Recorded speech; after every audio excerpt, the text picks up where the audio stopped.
Vaksinasi tahap kedua di Tanah Toraja, Sulawesi Selatan diwarnai insiden lampu gantung dan plafon yang jatuh menimpa peserta. Peristiwa tersebut membuat peserta panik hingga salah satu peserta terkena serpihan kaca.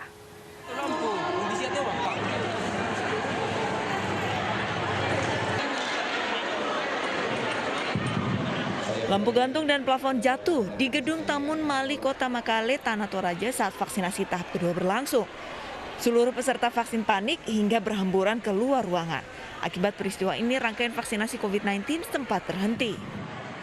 Untuk hari ini dihentikan dulu, besok akan rencana dilakukan kegiatan vaksinasi tetapi di luar menggunakan halaman. Tidak ada korban jiwa dalam peristiwa ini, namun satu peserta luka ringan akibat terkena serpihan kaca lampu. Dari Tanah Toraja, Sulawesi Selatan, Jufri Tonapa, iNews melaporkan. Pemirsa, bagi Anda yang berencana pulang kampung saat Lebaran, bersiap untuk menundanya ya, karena pemerintah resmi melarang mudik Lebaran tahun ini. Keputusan tersebut diambil setelah pemerintah mempertimbangkan resiko penularan COVID-19.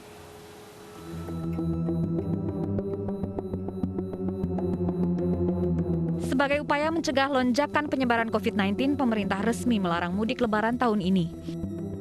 Sekarang kan sudah zaman modern ya, bisa melalui WhatsApp call atau apapun media yang mempermudah mendekatkan jarak secara virtual. Barangkali itu salah satu solusi untuk melakukan mudik silaturahmi. Saya ya sedikit agak kecewa gitu. Yang tadinya saya gembira, wah bisa kumpul keluarga, karena tahun lalu kan kita sudah ada larangan.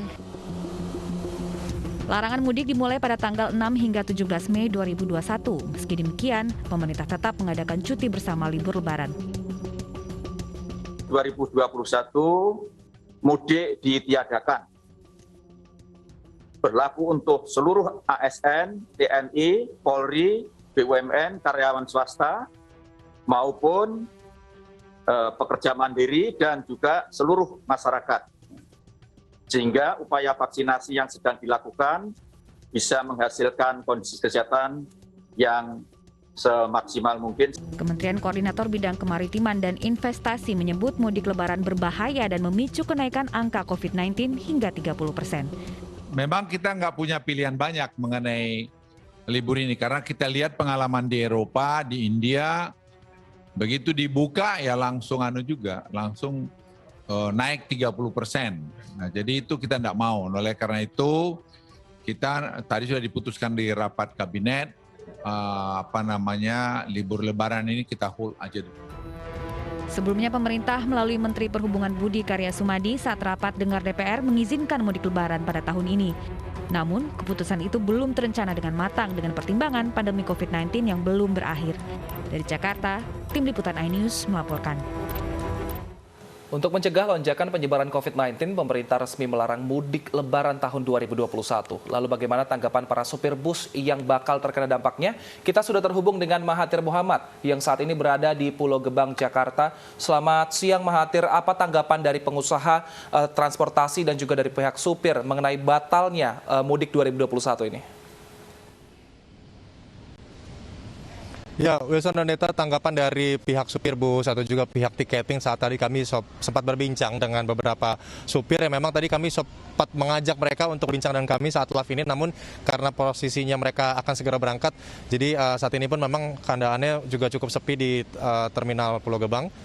Namun kalau untuk tanggapan mereka sebenarnya mereka mengharapkan tetap adanya arus mudik, dikarenakan memang kalau tadi kami berbincang dibanding sebelum masa pandemi, memang sehari dari keberangkatan juga bis yang bisa beroperasi untuk arus mudik ini bisa sampai 8 hingga 10 bis untuk bisa langsung melayani rute luar kota seperti ke Padang, ada juga Palembang atau bahkan juga di Pulau Jawa juga cukup intensitasnya cukup tinggi hingga lebih dari 100%. Namun saat pandemi COVID-19 atau Lebaran yang pada tahun lalu memang juga sudah dilarang, akhirnya tahun ini juga dilarang oleh pihak pemerintah, pihak supir dan juga dari pihak penjual tiketing atau juga pihak manajemen bis ini menyayangkan sebenarnya, karena memang pada tahun kemarin saja jumlah supir bus ini memang untuk keberangkatannya sendiri hanya 1 bis 1 hari itu cukup bagus katanya, karena bisa sama sekali tidak berangkat sama sekali di terminal ini. Jadi memang mereka mengharapkan adanya kebijakan kembali dari pemerintah untuk adanya arus mudik di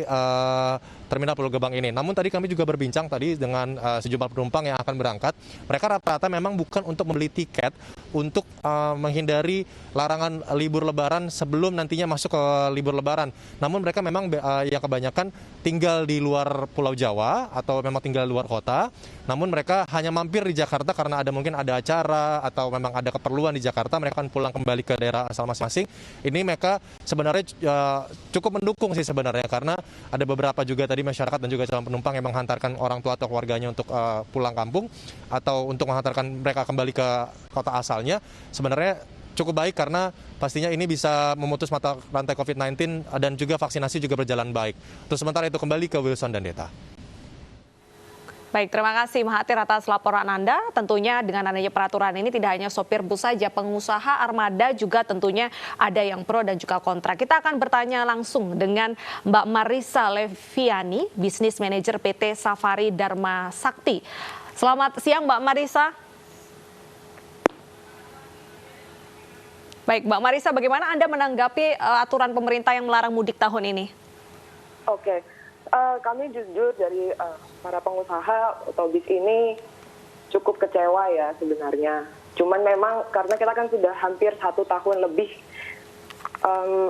industri kami ini sangat terpukul.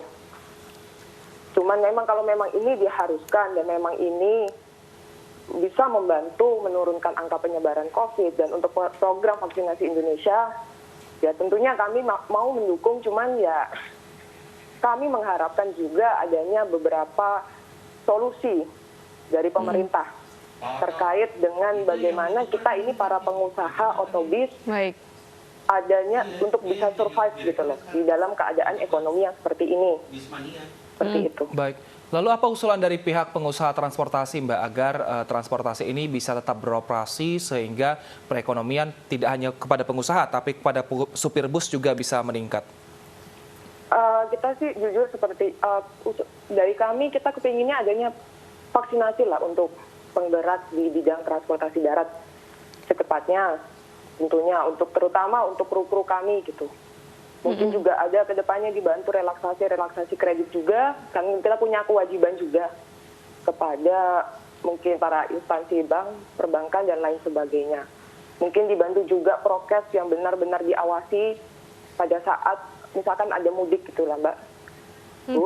Untuk kedepannya supaya memang benar-benar mudik diperbolehkan dan ya misalkan ada pengawasan untuk okupansi atau misalkan dibantu dengan antigen untuk para penumpang kami dengan gratis atau disubsidi seperti itu.